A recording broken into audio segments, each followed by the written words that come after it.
அனுப்பிட்டீங்களா? இப்போ ஹட்சன் சாரா? ஆமா, சின்ன பையன் தான்.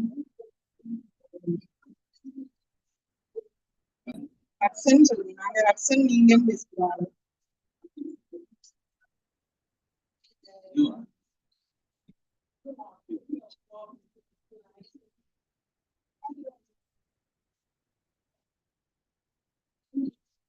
எனக்கு தெரியாது மேம். நானும் ஹட்சன் சார் தான் கேட்டுட்டு இருந்தேன். அப்புறம் தான் சொல்றாரு, நான் இப்பதான் ஃப்ரெஷர் முடிச்சுட்டு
नको रे बाबा.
Greetings, good afternoon, everyone. It's a bright afternoon, and on behalf of New Prince Bhavani College of Engineering and Technology, English Department, I welcome each and every one of you to this 5-day international faculty development program on the title Empower, Transform, Lead a New Era in Educator Development.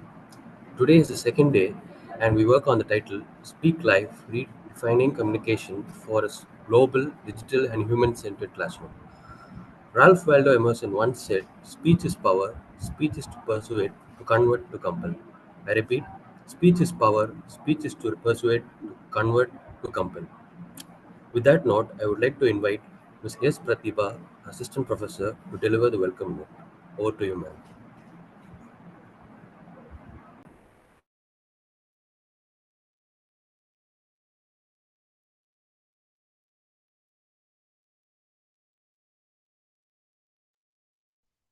Pratibha? Yes, ma'am. I'm here. Yes. Hmm. A Over to very you, warm Pratibha. afternoon,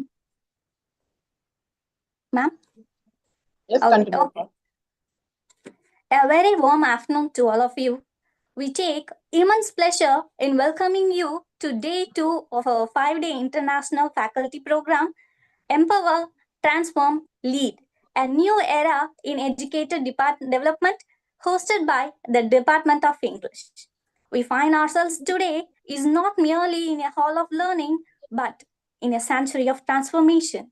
Your words are not just taught, they are felt. Let me first extend my heartfelt welcome to the visionaries who breathed life into this initiative. I would like to welcome Mr. K. Lognathan sir, our guiding chairman, Mr. L. Naveen Prasad sir, our dynamic vice chairman, Ms. Dr. T. Saranand sir, the principal whose leadership is both compass and anchor. I also like to welcome Professor A. Swaminathan sir, our director whose wisdom lights the path. And a special word of appreciation goes to Dr. S. Sivahami ma'am, head of the Department of Science and Humanities, whose interdisciplinary approach enriches our program. I also extend my heartfelt welcome to Dr. V. Jayashanti ma'am, our devoted convener and associate professor of English, whose dedication and meticulous planning have orchestrated this symphony of intellect. It's also my great pleasure to introduce a distinguished educator whose journey spans continent and disciplines, who is Ms. R. Sheba Pal ma'am, data scientist, research assistant, and communication strategist from the New York Institute of Technology, USA. Her topic is Speak Life, redefining communication for a global, digital, and human-centered classroom. Is not just a lecture, it's a call to awaken the soul of education. As stars emerge whose when day is done.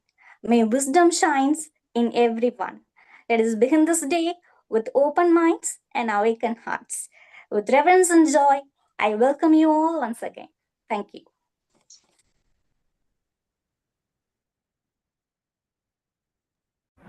Thank you, ma'am. Now I invite our Associate Professor, Dr. V. Shanti, to introduce the resource person of the day. Over to you, ma'am. Thank you. It's my privilege to introduce distinguished chief guest for today's session, Ms. Shaba Pal Rajendran, a postgraduate and research assistant in the Department of Data Science, New York Institute of Technology, US.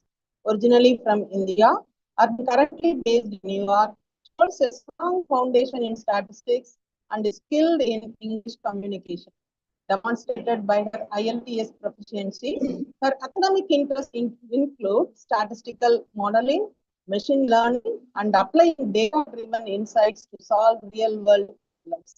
She is passionate about making complex concepts accessible and meaningful, combining technical expertise with effective communication. She actively engages in interdisciplinary research and is committed to ethical, impactful data science. We are delighted to welcome Shabakal, a unique fusion of technical expertise and deep human understanding. It sets her apart as a visionary educator. Her talent lies in transforming raw data into meaningful sites that reimagine the classroom as a vibrant space for creativity, connection, and global engagement. Her upcoming session, Speak Live, redefining communication for a global, digital, and human-centered classroom will empower educators to reimagine communication in today's interconnected world. Thank you.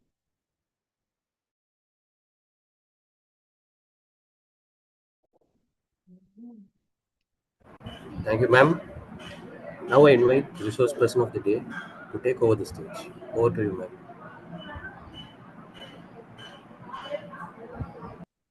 Am I audible?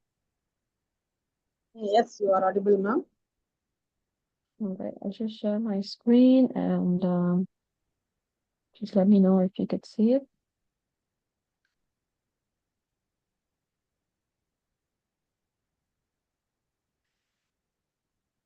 Can you see my screen? Yes, ma'am. And You can are you able to see your screen? Yeah. And when I change the slides, it is visible as well, right? Yes, visible, ma'am. All right. Good morning, everyone. It is a great honor to be part of this program and engage with educators like you who are shaping the future of our learning. And I am a graduate research assistant in New York Institute of Technology based on New York. And I am going to be presenting a topic called Speak Live, Redefining Communication for a Global, Digital, and Human-Centered Classroom. So like 3 topics in one. So this is like a broad topic, but I'm gonna reflect on what is practically happening to me in and around New York and how communication plays an important role and how it helped me to get through with challenges. And it's not just a way to convey information. It like shapes how students engage, how they learn, how they see themselves, and ultimately how they engage with the world around them. So moving on to the first slide. So when we talk about communication, we default to like thinking about the clarity of speech or like the ability to present ideas. While these are important, communication is like more than a set of technical skills. It is an instrument, like when we practice and get a hold of any instrument that we learn. It is more than a set of just technical skills as well. So we should. It is an instrument through which our learning is experienced, and our identities affirmed, and relationships are built. So this is like the 3 key points, the central idea that I want to explore with you today. And it is not just a neutral tool, it is shaping a force, like it's a shaping tool in education. And most importantly, how we communicate as educators can either empower students or limit the potential. And in my case, empowered. So I would like to guide our discussion. So I've like connected um I have three pillars right now, and these three are interconnected. So there's the global, digital, and human centered communication. So just a quick review, quick overview on that. So the first pillar, global communication, it focuses on preparing students to engage across cultures and borders. So right where I'm studying right now, and in the US, for example, every 1 in 5 students who are Ma'am, studying, ma'am, yes. Shaba ma'am, 1 minute. Your voice is less audible, ma'am. I think you have to increase your tone, I think. Oh, okay. Now it is okay. Okay. Now it's Okay, ma'am. now Yes. it's clear? Yeah. Yes, yes, it is more clear now. Okay. Okay, ma'am. Thank you. So, yeah. Um, so the first pillar, as I was talking, the global communication pillar. So, that is focusing on how to make students engage across cultures and borders. So, right where I'm studying right now, the like 1 in 5 students who are pursuing a higher graduate degree are international students, and so it sort of relates with everyone. So, it'll be helpful. And in the second pillar, digital communication, we see the reality, like the way the technology is helping learning and interaction, and how students sort of evolve with that as well. And in the third part, the human-centered communication, I'm going to emphasize empathy, dignity, and the relational aspects of learning. So all these three pillars, we're going to create a framework for redefining communication in modern classrooms. And our aim is not only to discuss the theory, but it's also to equip educators like you with strategies that can be applied directly in your classrooms. So these strategies are help you like improve your environments where students can participate fully, express themselves confidently, and connect meaningfully. Um, so the goal is to move from communication as a passive sort of delivery to an active tool for engagement and growth. So, um, as we all know, communication is mostly like treated as a soft skill, but it is important to recognize that communication should not be treated as a soft skill, but it's a core competency that affects students' outcomes, and it affects them in their long-term educational journey too, and it affects their classroom dynamics. And by consciously like attending to the way we communicate, we can understand, we can enhance, we can build trust and inspire confidence in our students. So over the next slides, we will examine the approaches. And finally, before moving on, I would like you all to reflect throughout the session, so that you may understand, and as educators, you can like speak life into your classrooms, academically, socially, and also emotionally. And yeah, so moving on to the next slide, why communication matters. So, as we all know, communication is the foundation of all learning and collaboration in the classroom. And every interaction between an educator and student, and among students themselves, it shapes a sort of understanding and engagement and the ability to apply knowledge.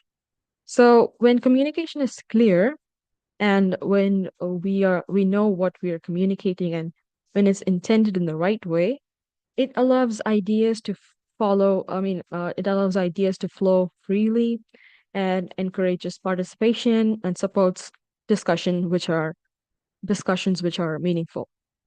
So conversely, like uh when we take about the opposite part, when we see that communication is poor, it can create a lot of barriers, and that barriers in turn lead to misunderstandings, and yeah, and disengagement and anxiety that hinders the student's ability to come forward and learn effectively. So When we recognize the foundational role of communication, we redefine how we approach teaching in general. So it's not about conveying information, it's about building bridges that help us. And these bridges help us connect students to the materials that we're going to teach them and the sort of communication to their peers and also to their own selves, their own potential. So, in classrooms that prioritize effective communication, students feel empowered to ask questions, to take risks. And I think we've all felt that at one point in our lives when a teacher makes us more confident to get up and say an answer, even though it's incorrect. And this is most important, especially in diverse, interconnected classrooms. So, what I mean by that is when students come from different linguistic, cultural, and educational backgrounds. So it becomes the thread that weaves through and makes them collaborate and learn more. So, classrooms today are more diverse, as we can see, and they are interconnected as well. Globalization, student mobility, and digital platforms mean that learners are not confined by geography. So a single class may just include students from multiple countries. And I'm sorry, is anyone talking? Okay. So, yeah, a single class may include students from multiple countries, and each of them bring multiple perspectives and experiences and modes of expression. And educators are like tasked with creating spaces where these differences are not just acknowledged, but leveraged as like assets for learning. So, the diversity of voices is an opportunity, not a challenge, and communication is the key to unlocking that potential. So, educators like you influence more knowledge, more than the knowledge, and they influence how students see themselves uh, in relation to learning and how they see themselves in the world. So, when it's affirming, supportive, and responsive, students gain confidence and develop a stronger sense of identity as learners. So, when it's unclear, students may have a lot of self-doubt, and that may limit their engagement and potential.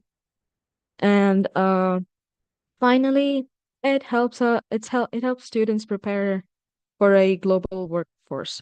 So, employers increasingly value collaboration, intercultural competence, and the ability to convey ideas across diverse teams and platforms. So, when we model these sort of communication skills, this help the student develop the confidence and fluency to succeed just beyond the academic settings. And it helps them to thrive in like professional, social contexts. Um, yeah, when students like get jobs, they are obviously going to work with people from different countries and different backgrounds, so that will help them. And yeah, as we move forward, we'll see the strategies. So for the next slide, yeah, the shifting landscape of classrooms. So the classrooms that are here today, they're no longer limited by geography. So students can interact, collaborate, and learn from peers around the world, often in real time.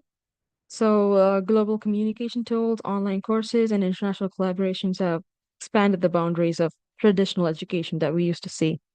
And this shift transforms the classroom from a fixed physical space and transforms it to a dynamic, interconnected environment. And there, where ideas are exchanged, like across cultures, and it is I would say it is both local and global simultaneously, and we should recognize that, and it's essential as well.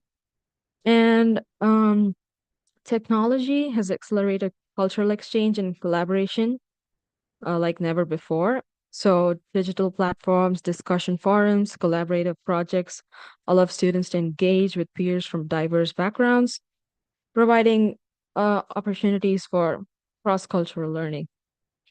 So these interactions expose students to different norms. They sort of expose students to different ways of thinking, which can enrich the sort of understanding from their perspective of the world and enhance their critical thinking skills. Um, for professors, this means that the traditional lecture-based approaches may no longer be sufficient to engage, and it may no longer be sufficient to challenge learners who expect active participation and meaningful interaction. So the traditional teaching methods with us, which is still valuable, may not fully capture the attention or meet the needs of today's students. Passive listening, note memorization, one-way knowledge. These are often inadequate in a context where learners are accustomed to constant connectivity and interactive experiences. So modern students, they thrive when they can engage, when they can debate and contribute to discussions. And those sort of discussions that integrate diverse perspectives from different cultures. So we must rethink that communication and learning are like dynamic, inclusive, and participatory. And professors, they face both challenges and opportunities in this new reality. On one hand, like managing a classroom that spans cultures, languages, and learning styles, it requires flexibility, cultural sensitivity, and intentionality. And on the other hand, the potential for enriched learning experiences, deeper engagement, and student empowerment has never been greater. So, those sort of professors who adapt to the shift can create classrooms that are not only intellectually stimulating, but also socially and culturally meaningful. So, the duality highlights the importance of preparing professors and educators to navigate a globalized classroom effectively.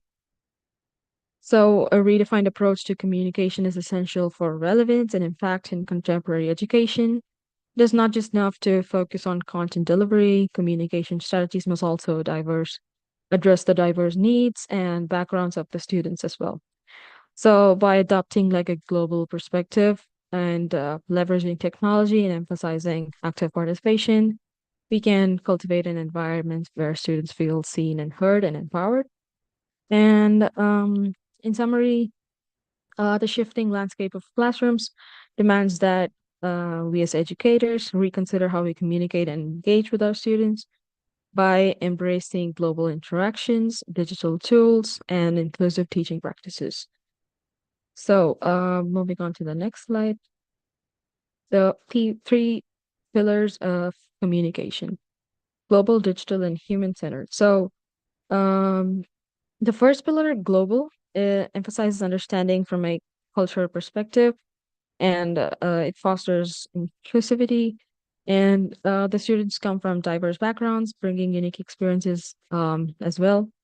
And the educators should be tuned to these differences, and they should create an environment where all voices and values are heard, like we saw before.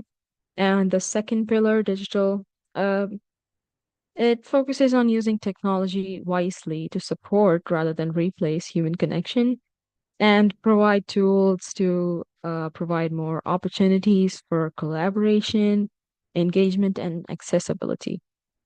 Um, but they also can create distance or they can create distraction because they are digital. And if we are not applying it in a thoughtful manner. So the goal is to integrate digital platforms and resources in ways that enhance learning and that sort of strengthen the interaction and expand access.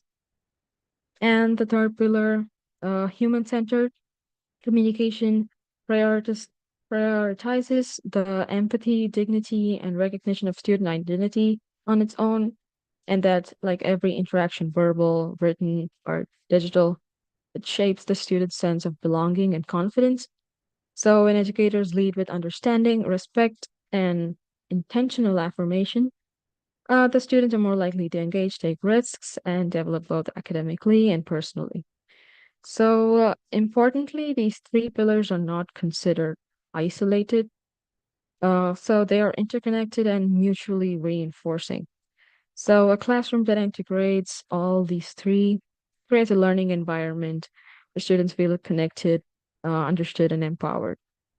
And each pillar enhances the others.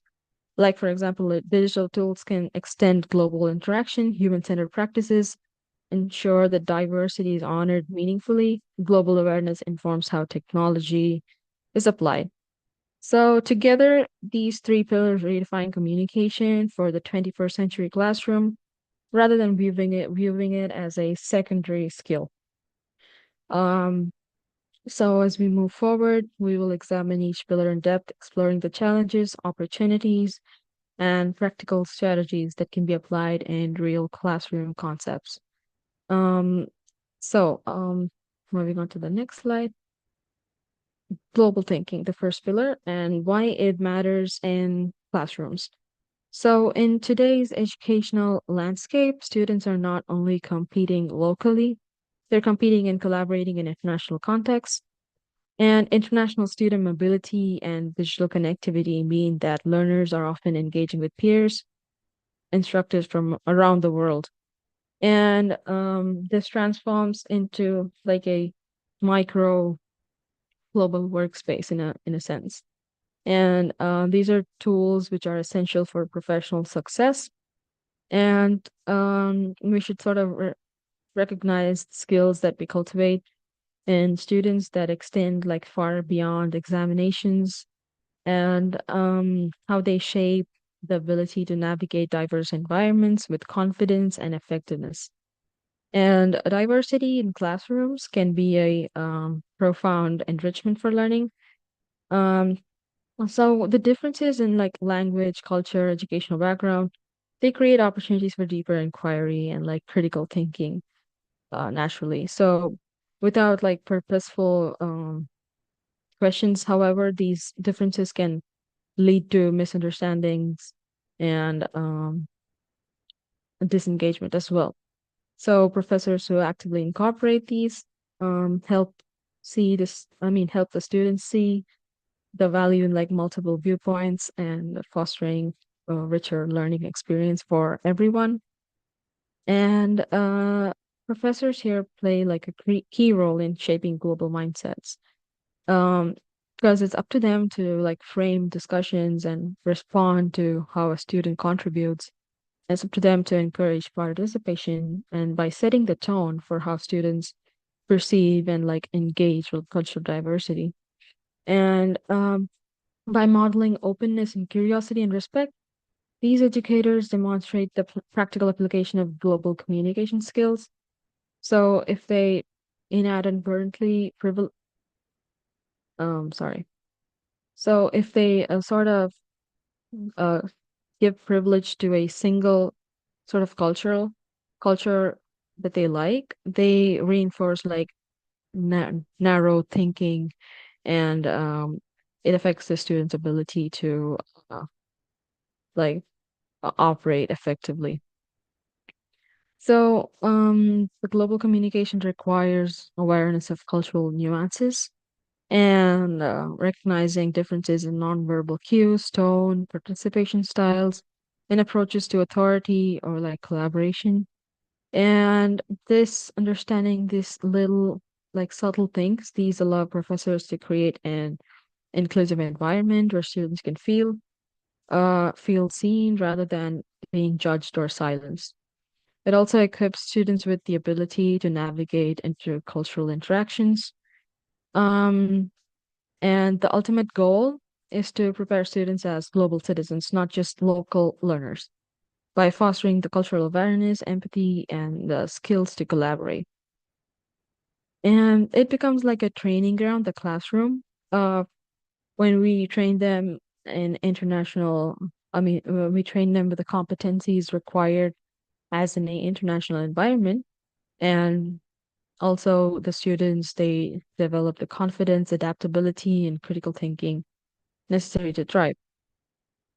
So it is a essential thing for both academic and personal development. So when we move on to the next slide, barriers in global communication in classrooms.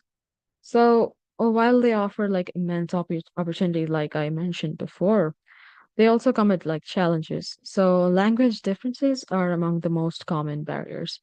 And students may have varying levels of proficiency or comfort in the language of instruction, which is like most probably English.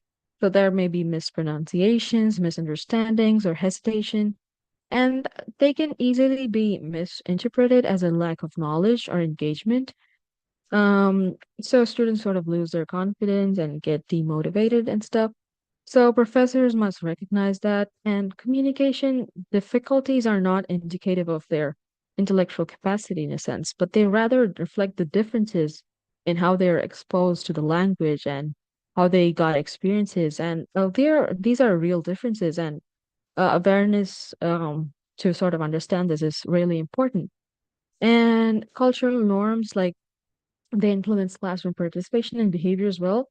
In some cultures, like students are taught to defy the authority, and in some they remain quiet, and while in others they sort of uh most students activate. I mean, participate in like active debates and questioning, and some cultures just remain quiet. So when we see these like cultural norms, it is easy to misinterpret silence as like disinterest or over participation as like rudeness. So the cultural context behind everything is also important, and the behavior um also allows professors to like respond thoughtfully and creating an environment for the students to feel safe and respected. And assumptions of similarity among students can create invisible barriers.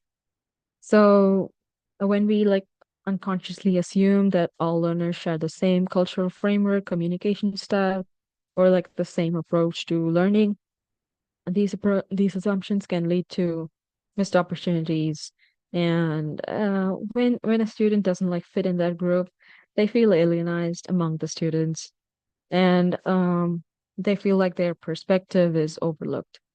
So recognizing and addressing these invisible barriers is super essential, and um, is important for an effective communication. And many educators like feel unprepared for the complexities because no one has like received formal training in like intercultural communication. So this should not like stop us.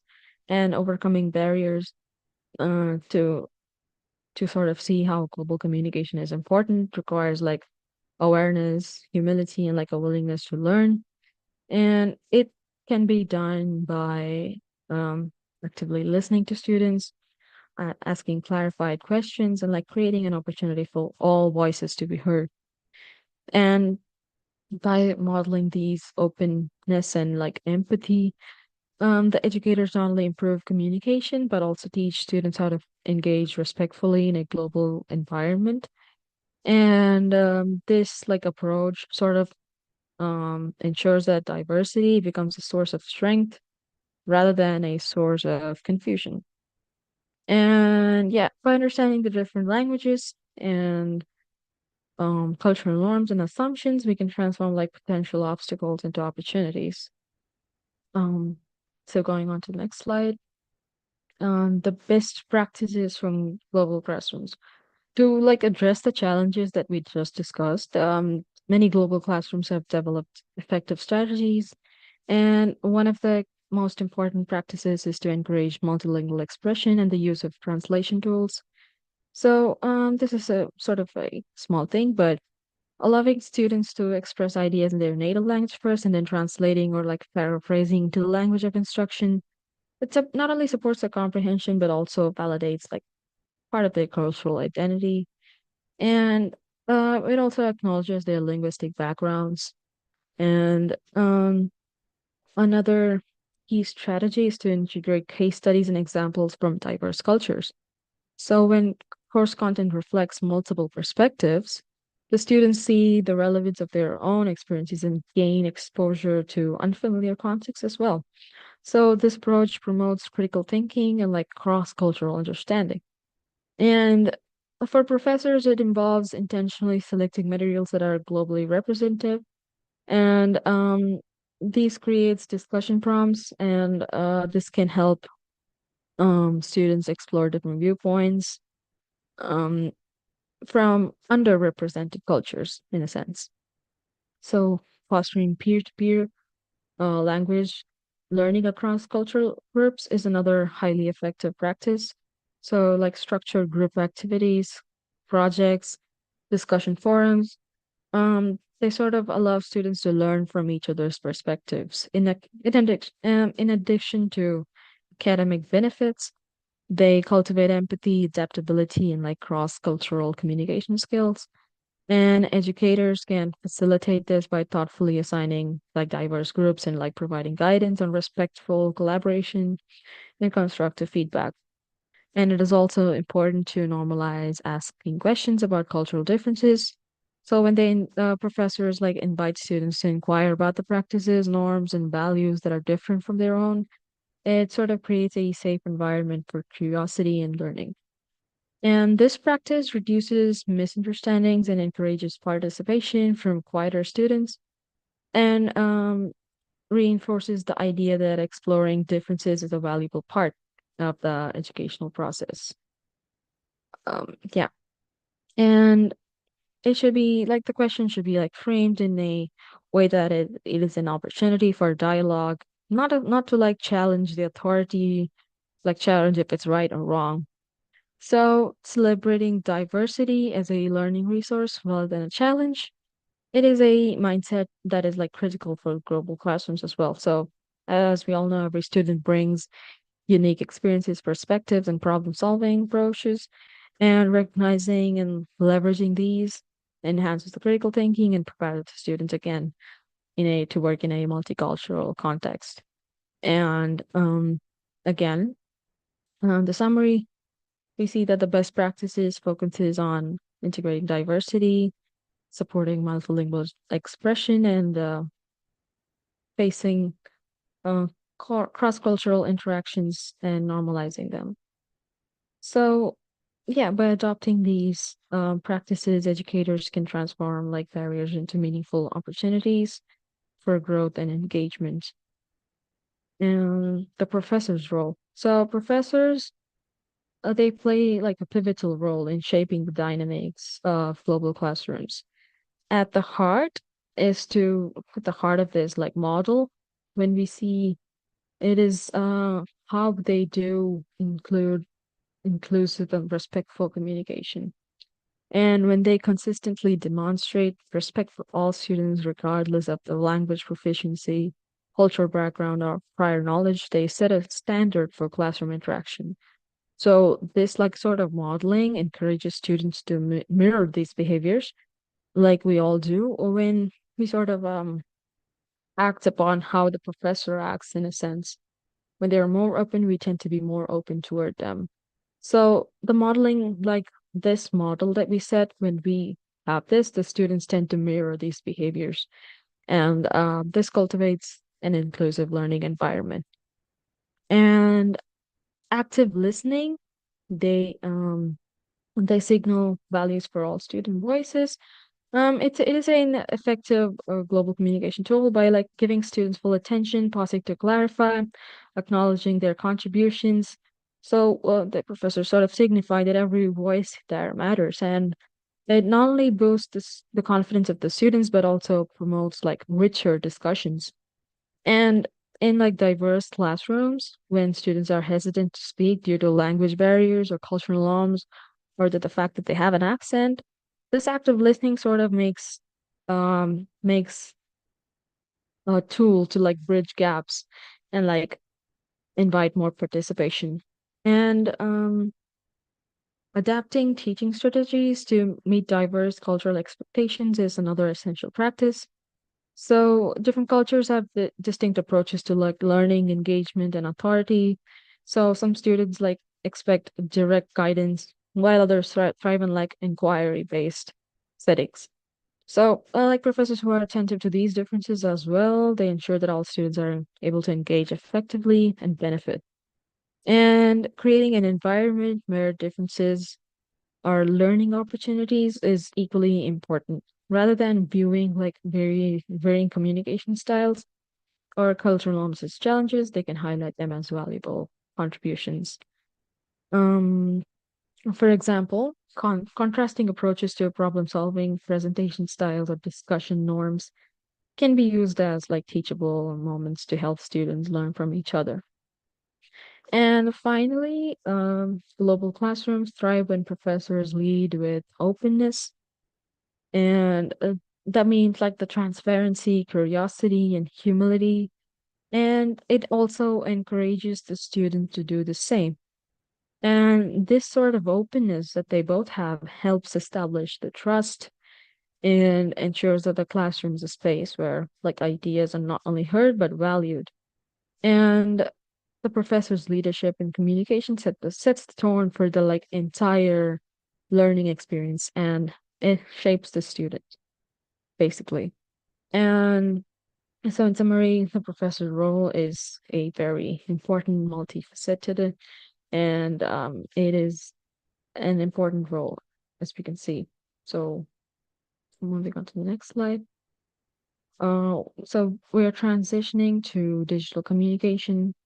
Um, so as we move from the global to the digital dimension, we know that we cannot say that education is like separate from digital tools. We are able to recognize that education today cannot be separated from digital tools. So classrooms are no longer confined to physical spaces, and online platforms, learning management systems, and interactive technologies, like they have become the integral part to the teaching and the learning process. So it is not only transformed how content is delivered, but also how students interact, collaborate, and develop their thinking skills. So students like now spend more time online than in physical classrooms, whether it's for research, whether it's for social interaction or collaboration. So this shift has like implication for educators. And so if we fail to understand like the digital habits, the preferences, and the behaviors, they have the risk of losing the engagement and relevance to students. So it's no longer like an auxiliary skill. It is like embedded in the very fabric of contemporary learning experiences. And it also shapes attention, learning, and engagement in ways that traditional methods cannot achieve alone. So online discussions, resources, instant feedback tools, they create like dynamic opportunities for participation, and students can ask questions anonymously, engage with peers across time zones, and like explore content through multiple modalities. And without the guidance for these tools as well, the students may get overwhelmed or like they get distracted. So when we sort of um see the next point, professors must adapt to reach students where they are. So that often means just meeting them in the digital space.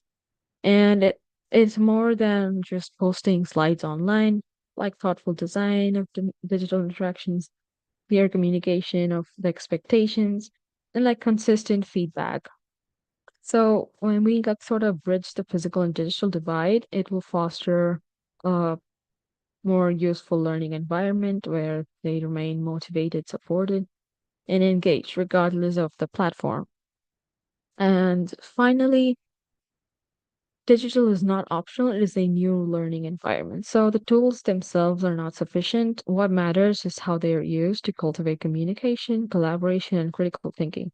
So the professors who embrace digital tools with intentionality can create classrooms that are inclusive, interactive, and globally connected. And this transition sets the stage for the next slides. When we move on to the next slide, digital tools and practice. And so the in the modern classrooms, like the digital tools are the frameworks through which most of the communication occurs. So from emails to discussion boards to video platforms and like collaborative software.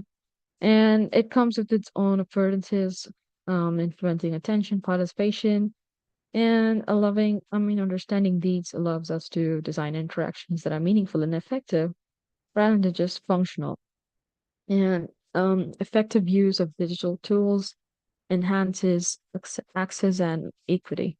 So these online platforms can provide multiple ways for students to contribute, whether through written posts, video responses, or like interactive polls.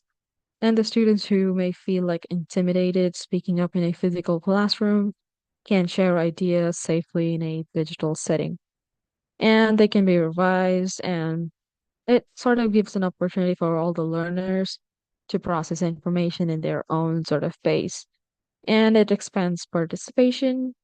So it shows in a way that communication is um, not just limited by the traditional classroom sort of method. And also, also like everything has a tipping point. Like we should also recognize that over reliance on these tools can like hinder like authentic communication. And so it should not replace human connection, or like it should not replace critical thinking, but um it should like support communication while preserving like elements of teaching. And teaching digital literacy is as important as teaching content. So um um the students need guidance on how to navigate these platforms and engage professionally online. And a best model practice is to just give them exercises and like explaining the etiquettes, and like doing these through like thoughtful online interactions. And this ensures that students develop the skills necessary to communicate effectively. And it is ultimately the final goal is to balance efficiency with empathy in digital tools. Um, and they should like enhance the engagement, but also they should respect student diversity and their sort of attention. And when we see both of these, we can like move on to the next slide. Um, so digital communication as the new common language. And as we can, as we already know, the students have grown up like immersed in digital platforms, making them fluent in like online communication from a young age. And they're not just tools, they're environments in which they choose to express themselves, solve problems, and like interact with peers. And this fluency sort of gives them the confidence in digital spaces. Um, and for many students, online communication often feels like more natural than like the face-to-face interactions. So like typing a post, making a video, responding in chat, like can reduce like anxiety and like provide like a sense of control over what they express. Um, this does not mean that in-person communication is unimportant, but it like highlights the changing ways that the students engage and learn. And it's important to like appreciate the dynamics to design like effective learning experiences. And it's like the common language right now. And the professors like must meet students in their common language, which increasingly includes digital literacy. So it does not imply lowering academic standards. Rather, it means like leveraging the platforms and the modes that students already understand.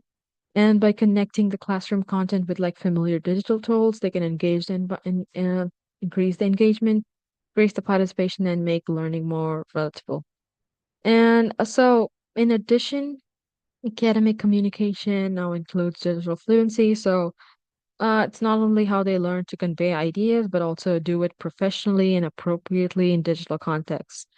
So, it can be done by providing guidelines for online etiquette and like respect, and how to do clear digital interactions, and encouraging like feedback. And so, these help the students develop the communication skills that are transferable. And finally, um, digital communication presents an opportunity to extend learning beyond class time. So these sort of allow students to continue discussions, ask questions, collaborate without the constraints of physical classroom hours. And so by thoughtfully like integrating digital tools, we can sort of create a continuous learning ecosystem where like communication is active and it's like inclusive and ongoing. And this underscores the importance of viewing digital platforms as not as optional add-ons, but like as core components of modern human-centered education. So moving on to the next slide. Um, So from textbooks to TikToks, shifting student attention. So one of the most noticeable changes in like student engagement that you can see today is how they consume information.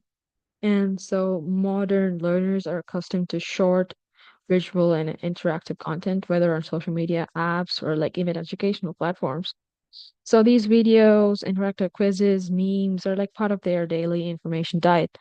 So it has direct implications for how professors design and like deliver lessons as it influences the attention span, the memory retention, and like comprehension. So the traditional long form teaching methods, such as hour-long lectures or like dense textbooks, the students may struggle to maintain engagement in this context. Um, while in-depth analysis, like it remains essential for higher level understanding, which is like most important. We also need like tools that can, I mean, help us break complex material into digestible segments. And we should be also mindful that attention is a finite resource and sort of adapt our delivery to sustain focus. And social media and digital content shape student expectations for learning and communication. So learners are used to instant feedback, visual stimulation, and like interactivity. So this changes not only how they process, but also how they participate, how they collaborate, and approach assignments. So we should sort of know these. And educators must balance depth with accessibility in their teaching. So this means like providing rich content while structuring in a way that it aligns with the students' cognitive habits. For example, like using short focus segments, integrating visuals, and like using interactive elements to make that complex topics more approachable without like compromising the learning outcomes. And finally, the creative use of media can capture attention and reinforce learning. So by incorporating videos, digital simulations, or even like event elements, professors can make lessons more memorable and like inclusive and they can leverage their existing digital fluency and also simultaneously guide them toward deeper understanding. And moving on to the next slide, we see about the double-edged sword of digital. So digital tools in education are powerful, but they come with both opportunities and challenges. On one hand, they connect students across geographies, allowing for collaboration and enabling access to resources that were previously unavailable. On the other hand, these can distract learners with notifications, social media, multitasking, which can like fragment attention and reduce deep learning.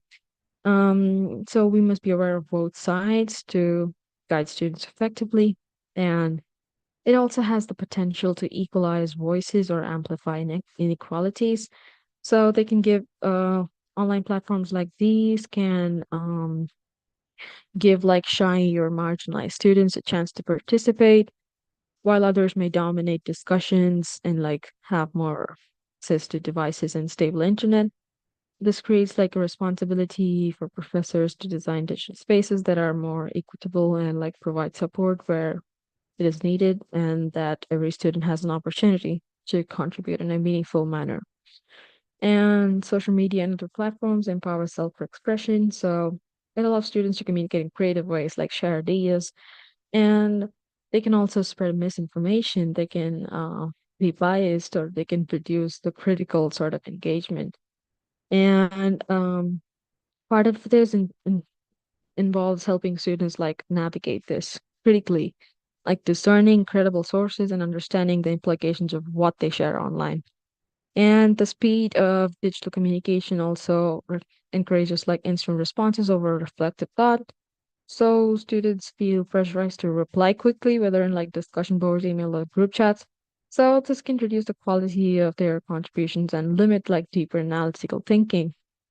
So we can sort of counteract this by building like structured opportunities for reflection, emphasizing the value of thoughtful engagement over like rapid posting. And finally, the digital environment underscores the importance of critical thinking and discernment as core communication skills. So educators must guide students to navigate online spaces responsibly, balancing efficiency with accuracy, speed, depth, and participate with reflection. So moving to the next slide, digital empathy and tone. So um, in digital communication, like tone is easily misinterpreted. So unlike face to face, where we can like see others' faces, we can see their gestures, like their facial expressions and like vocal cues, their intonation and stuff. These online written messages, like they can be ambiguous. So like a comment meant to be constructive feedback may like feel critical, and like a joke may come across as insensitive. So we should understand this as it is important to avoid misunderstandings and to like make communication effective. And empathy must be intentional and deliberate, so they cannot just rely on physical presence to signal understanding. It becomes necessary to consciously express support, encouragement through words, through context of the words, like punctuation and like affirming them and asking clarifying questions.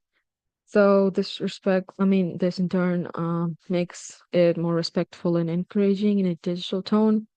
So the professors play a crucial role as well. Every like email or chat message in a forum course or anything, they serve as an example for students. So by demonstrating like clarity and positive reinforcement, they set the standards for our digital communication. And the students are likely to adopt these. And teaching students to pause before posting is like an effective strategy for developing digital empathy and encouraging them to reflect on things before and like to like consider the impact of their words. This sort of the pause sort of cultivates a sense of responsibility, which is like important in collaborative and academic online spaces. And finally, fostering empathy online builds trust within academic communities. So when students feel understood and respected, they are more likely to participate actively.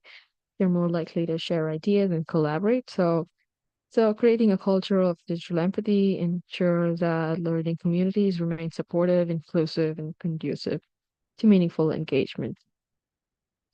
So digital as a bridge, not a barrier. So digital tools in the classroom have like enormous potential, but they're only effective when used to expand access rather than create exclusion. So technology can either like democratize the participation.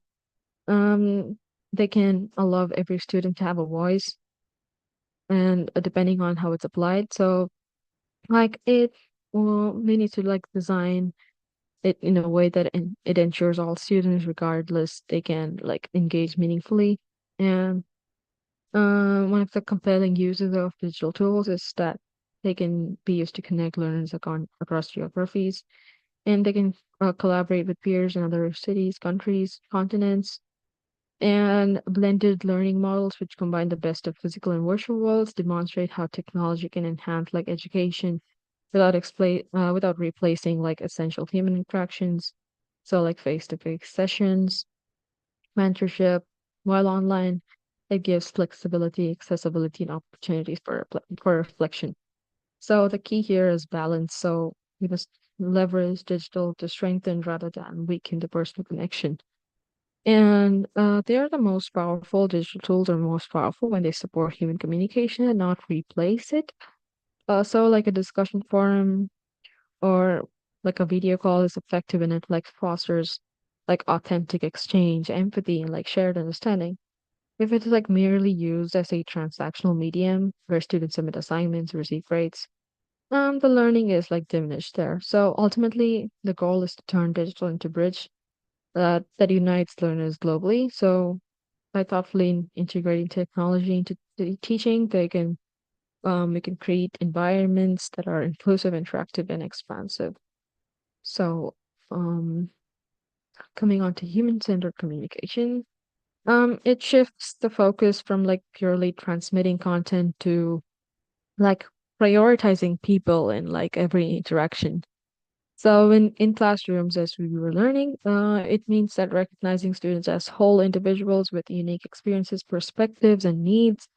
So when we consider them as a the human element, like the teaching becomes more like uh it is becomes more like mentorship and guidance instead of just instruction. So it should recognize the dignity of the student. So like this includes like listening attentively, validating contributions, responding thoughtfully, like simple actions of like acknowledging effort and like clarifying misunderstandings and like doing it in a respectful way, like encouraging participation, and that helps the students' voice to know that they are important. And these emphasize listening as much as speaking. So in these spaces, like students learn not only from the professor but also from each other. Every dialogue is like reciprocal. So encouraging active listening like cultivates empathy, critical thinking, and collaboration, which transforms students into reflective communicators rather than passive recipients of information. And success is not measured by the content mastery, and but the quality of relationships and the quality of engagement and like participation. And the professors who model empathy and respect like the environments where students feel safe to take like intellectual risks and be able to contribute authentically. Like these classrooms like cultivate resilience, confidence, and the ability to collaborate effectively. Um, Ultimately, it requires intentionality. So we must like look into humility, adaptability, and inclusivity. So, by consistently valuing students as people first, so we sort of create a culture of belonging where every learner can thrive. Why it matters? So, it is central to modern education because students' social and emotional development impacts the learning outcomes as well. So research consistently shows that when learners like feel heard, respected, and valued, their engagement, motivation, and retention increase significantly. So are not only teaching the content, they are like shaping the mindset and confidence of like future professionals. And in diverse classrooms, like empathy and respect bridge differences in background, ability, and perspective. So students may have varying experiences with language, technology, or cultural norms. And the professors who practice like human-centered communication can like reduce these barriers and like create inclusivity. And by emphasizing understanding over like correction, they foster safe environments for learning. And human-centeredness also like enhances critical thinking and collaboration when students like trust that their contributions are valued, they're more likely to ask questions, explore new ideas, challenge assumptions. This dynamic like strengthens both the individual and the group, and it helps them to work effectively in teams and in like a global context. And professors who integrate human-centered practices demonstrate like the professional and ethical standards expected in the modern workplace. So these skills extend beyond academics. They extend beyond modeling respect, empathy, and accountability. These are the qualities that students carry into their careers. And education becomes like a training ground not only for knowledge, but also for interpersonal competence. So finally, a human-centered communication is not a supplementary skill, it is like a foundational skill. So by embedding empathy, respect, and affirmation into classroom interactions, the professors can empower students to develop their voice, develop their confidence, and they lay the groundwork for a lifelong learning and meaningful participation in society. And practicing human-centered communication. So this requires like practical strategies that professors can apply immediately, and one is like affirming effort as well as outcomes.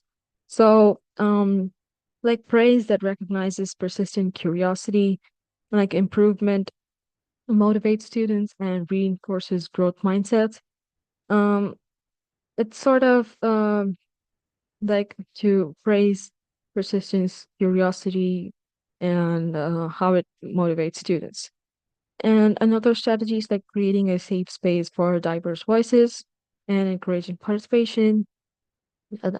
ensuring that no one dominates, and explicitly inviting perspectives that might otherwise be overlooked. And we can do this via tools like peer discussion, anonymous input tools like to support their inclusiveness. And using inclusive language that affirms all students is also critical. So avoiding assumptions about culture, ability, or background like prevents the marginalization and like fosters a sense of belonging. Small verbal cues, intentional voice choices, intentional word choices, and like the sensitivity to differences like contribute to an environment where everyone feels respected, and also modeling humility and adaptability in communication, admitting when a concept is unclear, like seeking feedback from students as well, and like adjusting teaching based on the input. It demonstrates a respect for the learner's needs. And this openness sort of encourages students to mirror these behaviors in discussions, projects, and collaboration. And finally, like incorporating a structured reflection and feedback practices. So it ensures that it is done. And like reflective journals, check-ins, and like peer feedback sessions give students the opportunity to practice empathy. Um, so human-centered communication in digital spaces. So even in online learning environments, human-centered communication like remains essential. Behind every username or profile is a person with unique needs, challenges, and aspirations. So and it's important to like personalize feedback and interactions to reflect the awareness of these human elements. So generic comments are like purely evaluative statements like fail to build connection. So encouraging respectful dialogue in online forums is vital, and they can escalate quickly or be misinterpreted. So setting like clear expectations, modeling the tone, mediating conflict, ensure that online spaces remain safe, inclusive, and constructive. And this also teaches students to like know the social skills needed for a professional digital communication. And designing digital assignments that foster collaboration rather than isolation, it amplifies the human-centered principles. The group projects, peer review, allow students to interact meaningfully, build trust, and learn from diverse perspectives. And requires intentional empathy and tone management. So model we should like have clarity, patience, and encouragement in emails, polls, and we should recognize the limits of like the text-based communication and the add context, nuance, or like gestures to understand and help them reduce miscommunication. And finally, cultivating a digital culture where empathy is the default. So this ensures like long-term benefits when students experience positive, like human-centered interactions online. They internalize these behaviors, improving their participation, and it helps them engage and collaborate more. Um, and so finally, the classroom of the future like integrates all three pillars, the global, the digital, and human-centered communication. When these elements are combined intentionally, education becomes like an ecosystem that prepares students not only for the academic, but social, emotional, and professional world. And this is a world that is beyond the classroom. And communication is a thread that sort of unites all these three pillars. And we see that global awareness, digital fluency, and human-centered practices, they are interconnected, and the professor's guidance can ensure that students can navigate this complexity effectively. And it is no longer a soft skill, that is a core competency, and it's a critical uh, skill for a student's success. And the power that the professors hold, the unique power they have, is to like not just to shape the knowledge, but also their lives. And every interaction, feedback, and discussion has the potential to build confidence, encourage curiosity, and reinforce values of respect, empathy, and responsibility. So, by speaking life into students, educators contribute directly to the personal and professional growth.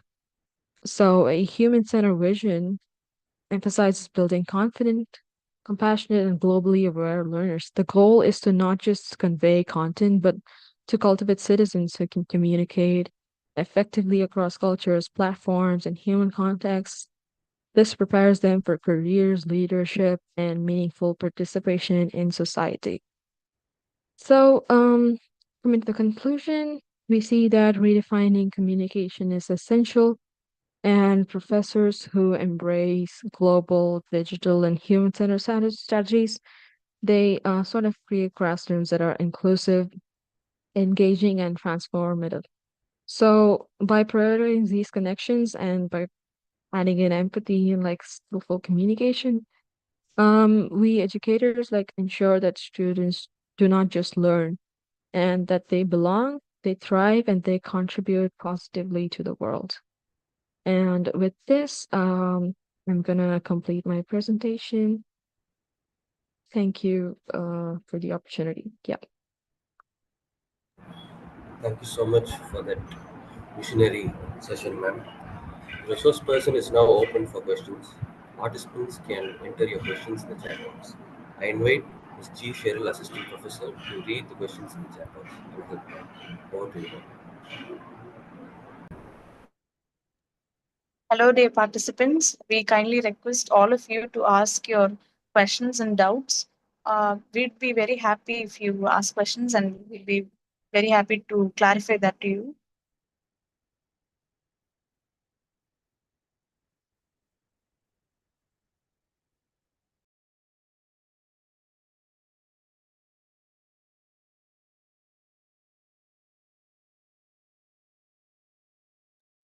Participants, the chat box is open for you now. You can drop your questions in the chat box, and we'll be very happy to answer them. Sharai? Sharai?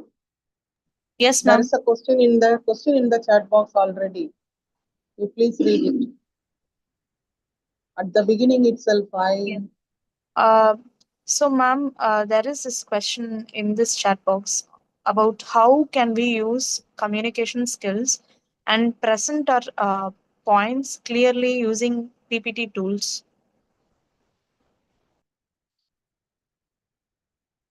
I'm sorry. Could you like repeat the question again?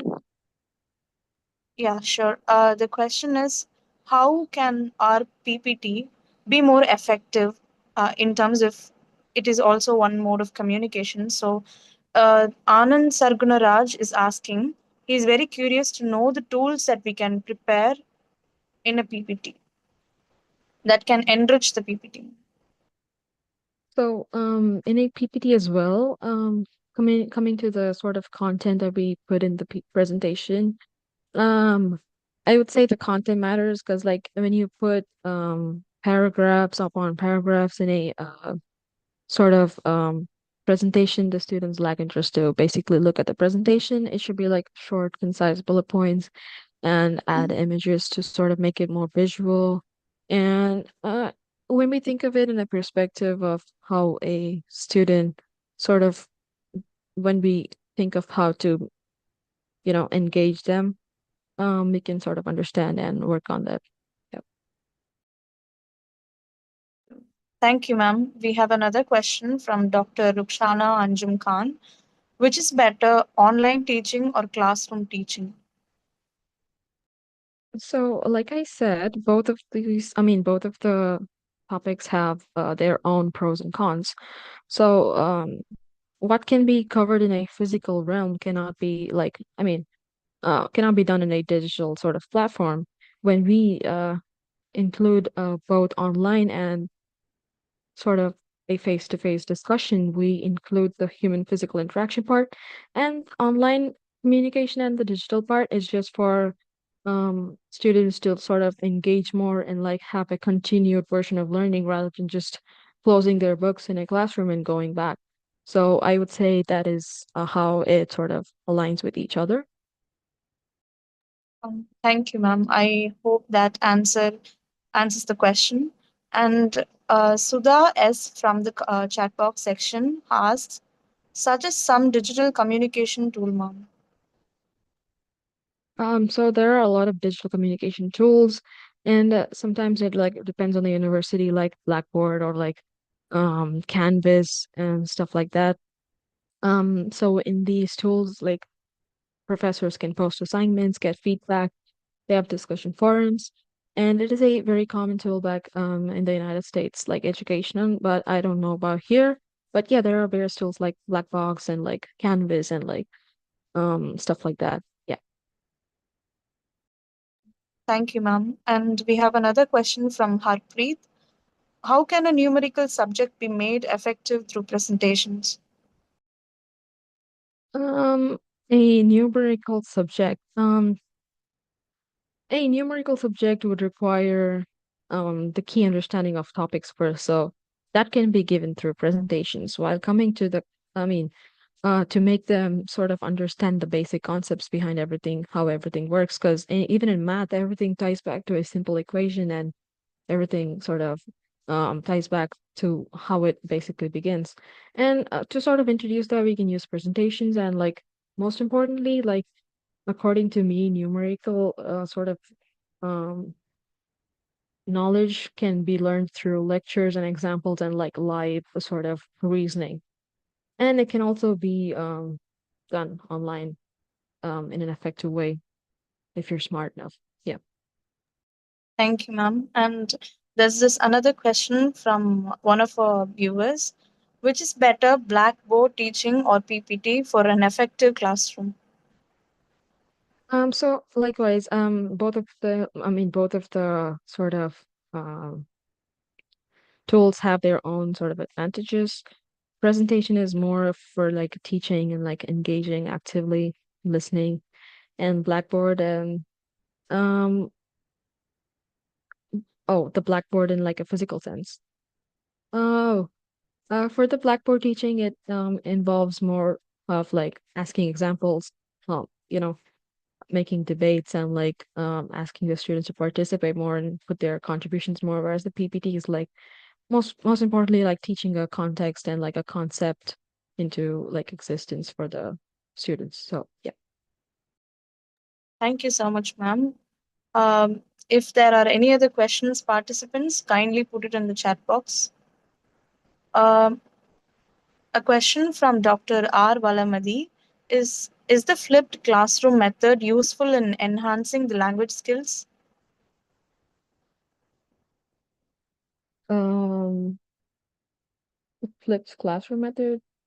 I don't know quite what that is.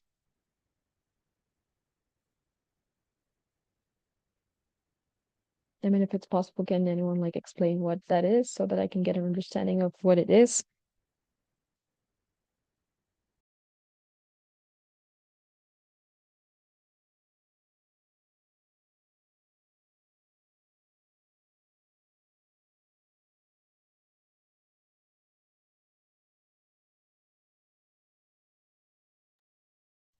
It's like more of a student centric classroom.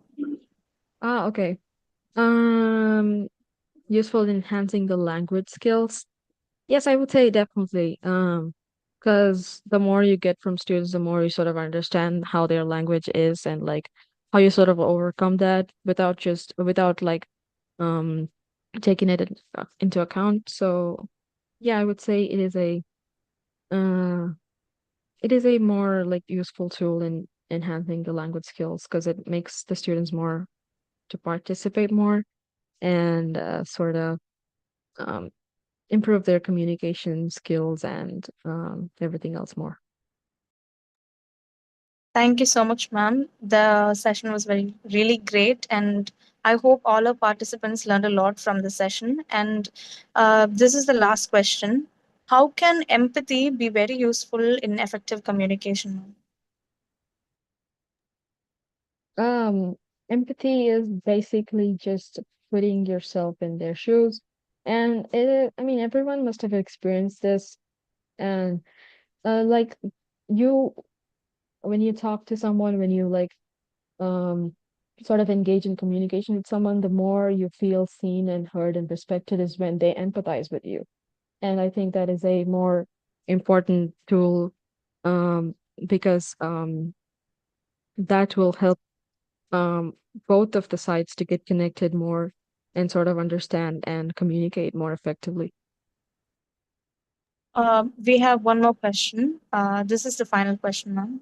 So, Mr. Rajesh asks, would you help me with some methods to ice break amongst students from rural setup? Um, students from rural setups, we can like do sort of activities where they sort of bring their um lessons and kind of their stories, and if they can't, I mean, if they cannot like say it in a broader sense, they could like translate it and like make everyone understand their perspective, and yeah, to make them narrate their whole story and like a part of their lives. It would like help them and like the students and the professor as well. Thank you so much, ma'am. The question session is ended. Thank you so much for answering the questions patiently. Thank you. Thank you. I take this moment to thank ma'am for an insightful, thought-provoking, and infographic session. Today's FDP session on communication emphasized the importance of clarity, the medium, engagement, and feedback in effective knowledge transfer and best practices. By incorporating these skills into our practice, we can create more impactful and supportive learning experiences for our students. Now I invite Dr. Jay Shanti to provide information about feedback.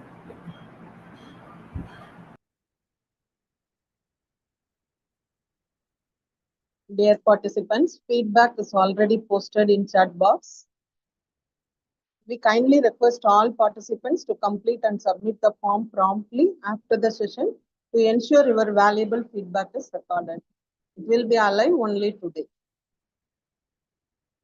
Now, a Thank photo you. session, ma'am. Now I ask upon the participants to turn on their video cameras to take a group picture. Those who are able to enable their video can switch on the video.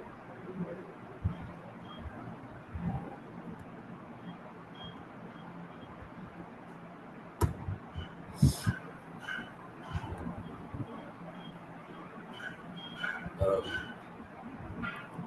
is ma'am in session? Shaba, ma'am, Yep, I've kept my video on. please switch on your video, ma'am, so that we'll have a photo session. I really can't see the video cameras. Please switch on your video, ma'am. I think my video is on. Can you guys check again? Yes, now it is on. You just to take a snap. Just Yep. take a snap. That's it. Yes, ma'am. Thank you. Thank you, ma'am. Now I invite Dr. Jay Shanti, Associate Professor, to render the word of thanks. Thank you, sir. It's a genuine pleasure to share a few words of thanks as we wrap up today's inspiring session. At the outset, I extend my sincere gratitude to our esteemed chairman, Mr. K. Loganathan, Vice Chairman, Mr. L. Naveen Prasad, Principal Dr. T. Saravanan, and the Director, Professor A. Swaminathan, for their unwavering support, visionary leadership, and continued encouragement that made this event a reality. An honest appreciation goes to our respected head of the Department of Science and Humanities, Dr. S. Bakami ma'am, whose dedication and scrupulous planning were instrumental in the successful execution of this program. On behalf of our department and institution, I express our profound thanks to our distinguished chief guest, Ms. R. Shabapal, for honoring us with their digital presence at the earliest hours of today, as it is 4:30 a.m. in New York, and for delivering an inspiring and thought-provoking address on digital communication tools and best practices from global classrooms. Her insights have truly elevated the spirit of this gathering. I sincerely acknowledge the invaluable contributions of our faculty members with special appreciation for the organizing committee of our department. Their enthusiastic involvement and flawless coordination were instrumental in ensuring the seamless execution of today's program. Finally, a heartfelt thank you to each and every one of the participants who joined us online. Your presence added depth and meaning to this event, and it is because of you that today will be remembered with such fondness. Thank you. Thank you so much, everyone. I'm sure we all had a benefiting session. Hoping and eager to see you all tomorrow.